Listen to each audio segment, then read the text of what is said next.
Oh, Wasabi Gangsters. Real quick, some housekeeping. Just want to get some things out of the way. I'm going to get into what I've read this week. I'm going to get into some writing updates. But first, I really want to talk about what went on outside of my channel in the last couple weeks. I was on Preacher Reads channel doing a debut or not a debut, but releases that are underrated in 2025. You guys, if you haven't checked it out, Preacher Reads, he's a great addition to BookTube. He's out there. He's making some great quality content. Go check him out.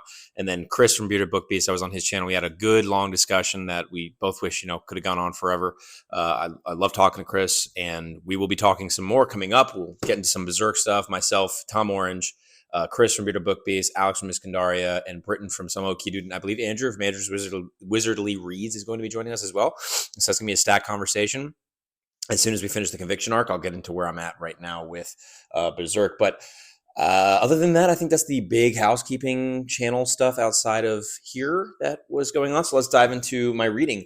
I picked up the arc for Discovery. John sent it over. He was kind enough, and I am so grateful. John from Talking Stories sent this over because JAJ Minton, him, his wife Amy, and Jacob have created something that is absolutely fascinating and enthralling. I'm 30% into this book, and when I pick it up, I have a really hard time putting this puppy down. And I have not read Cosmic Horror. So reading this in the storytelling vehicle that we're kind of on, that we've hitched onto for this book, is not jarring's not the right word because it's fascinating is really what I'm looking for. I'm loving the puzzle pieces that are starting to be put together. The the atmosphere feels a lot like, I don't know if this is intentional, but having read Stephen King's The Stand, I'm getting some of that, having made it to the 30% mark. I'm getting some of that energy here, which isn't a bad thing because I loved The Stand. It's in my top 10.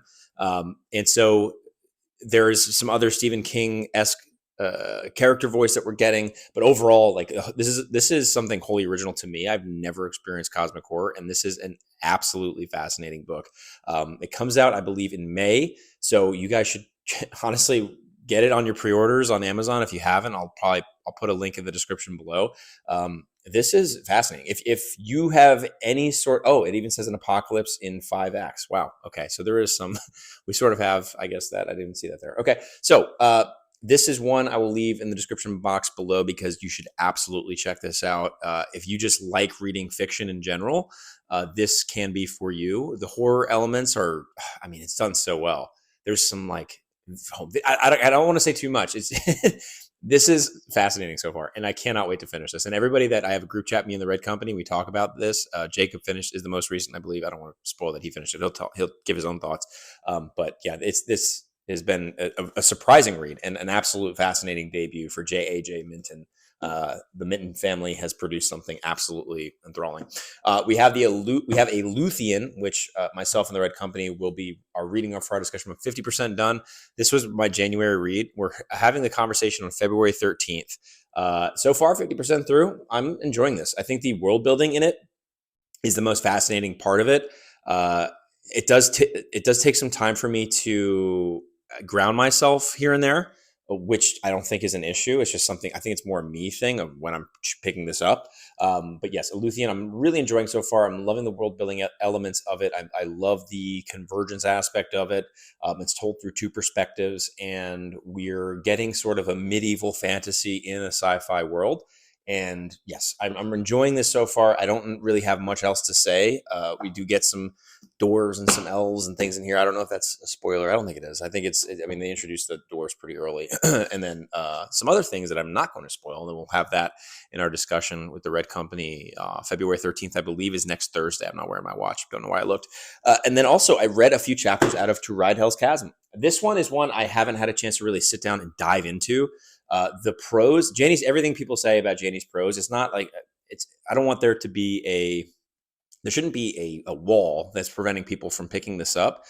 This is great. And I'm actually happy that this is my first installment into a Janny Wurts created world.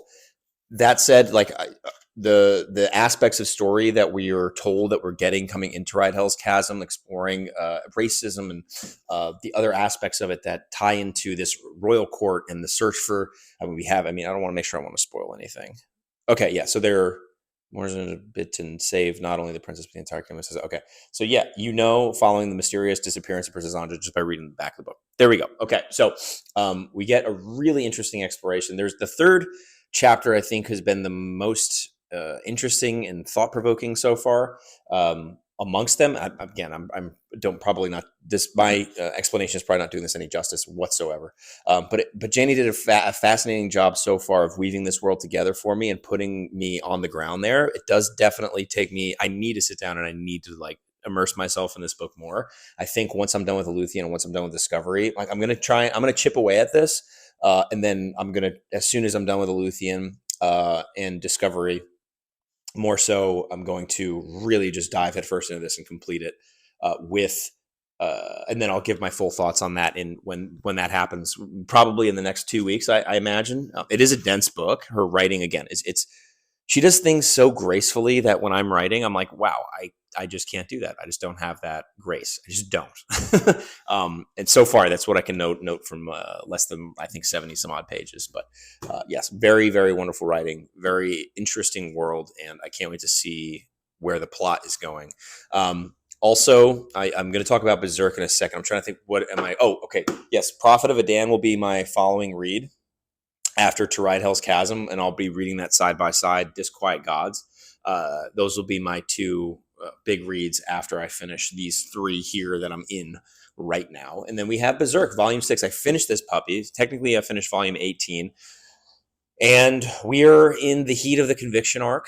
There are some things as far as spoilers go, I mean, we meet, what's his name? Father Mozgus, who is this absolutely despicable individual, is disgusting. And you kind of get to see more. I believe it's the Iron Chain Knights and their female leader and the way that people look at her. And we just, at the very end of Volume 18, kind of got an idea of what her background is and where it came from. And it relates to her herald.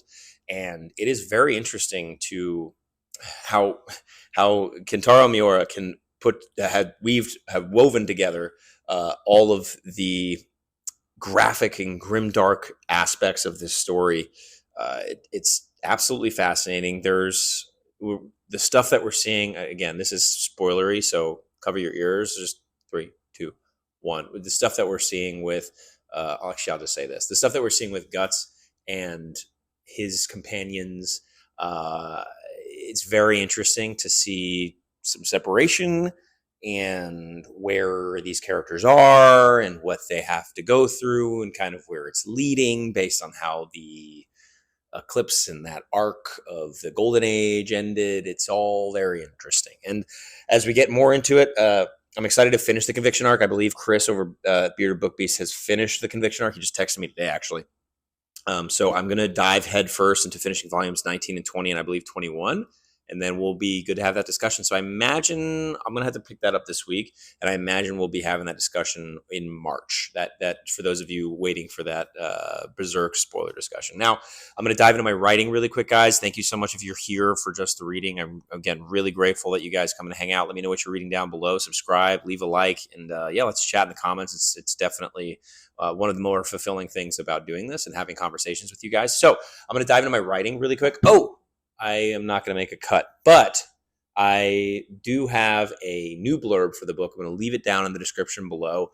There was some definitely playing with plugging it in to one of those AI models and being like, hey, what do you think of this?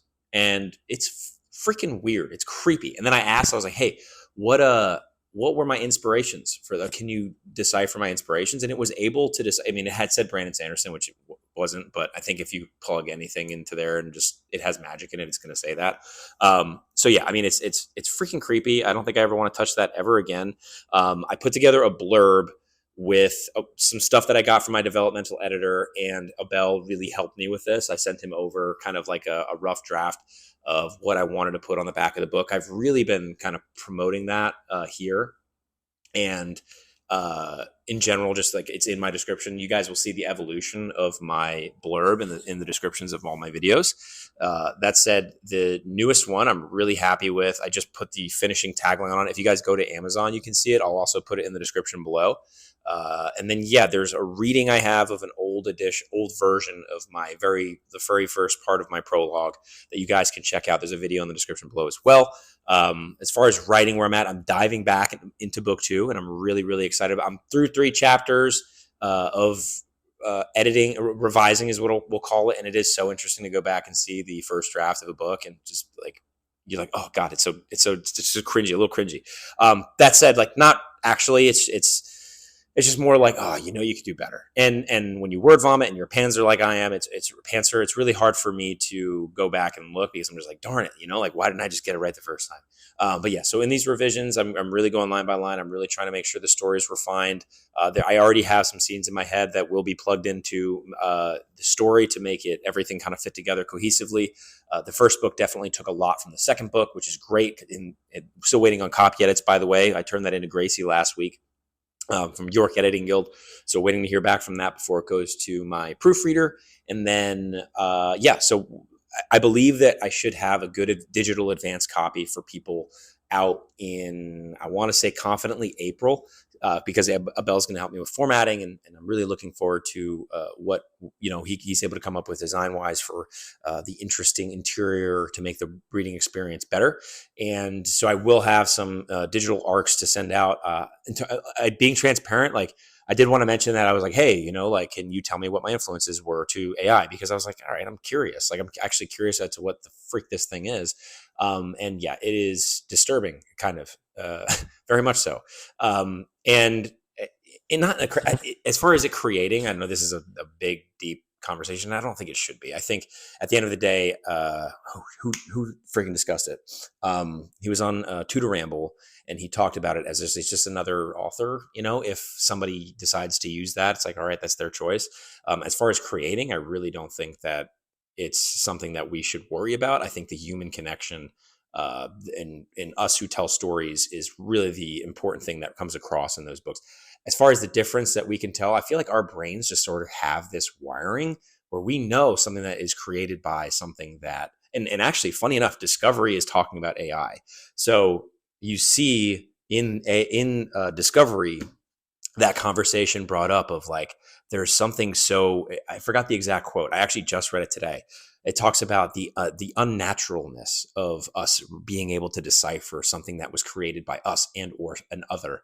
And it's very, very fascinating. And it's kind of actually cool that I'm able to tie that back.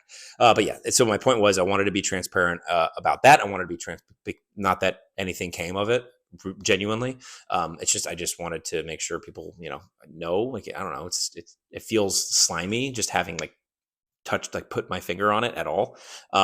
So I'm moving on from that. I think the marketing I'm going to talk about to you guys as well, because I'm not very good at it. The blurb is a part of that.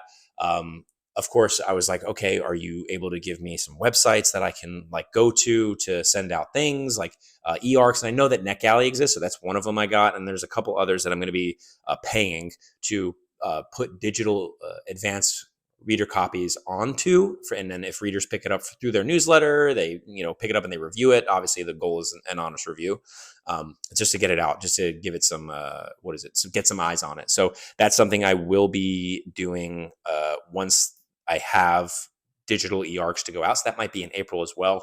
But Andrew Samwise in my last video commented and asked me how much I spent. You guys can either go to that, or if you feel like it, ask me down below. I don't mind saying it in terms of editing and beta readers and all that stuff that was paid for along the way.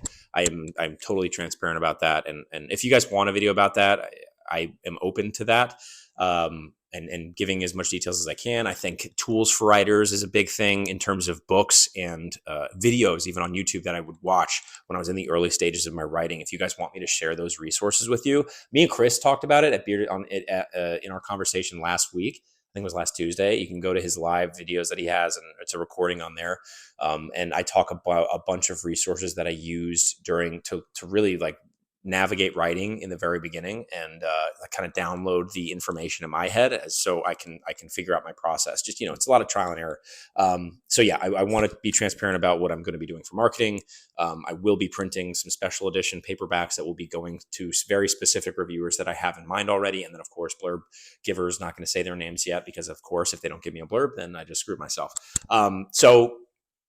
And then when the time comes, I think it'll be really exciting to share that information with you guys if it works out. As far as the audiobook, there's nothing on that front yet. I emailed them, the Sound Booth Theater, and I got back that they go over these things every week or weekly or something. And I sent it, I think, at the end of last week. So I'm still waiting either tomorrow or I expect the beginning of next week. Either I will hear something, or by midweek, if I don't hear anything, I assume that Jeff Hayes will not be reading my book, in which instance I will either try and find somebody else, or again, I'll do it myself, which is something that I was initially contemplating. It's just a lot of work tying in all of the other hats that I have to wear as, a creator.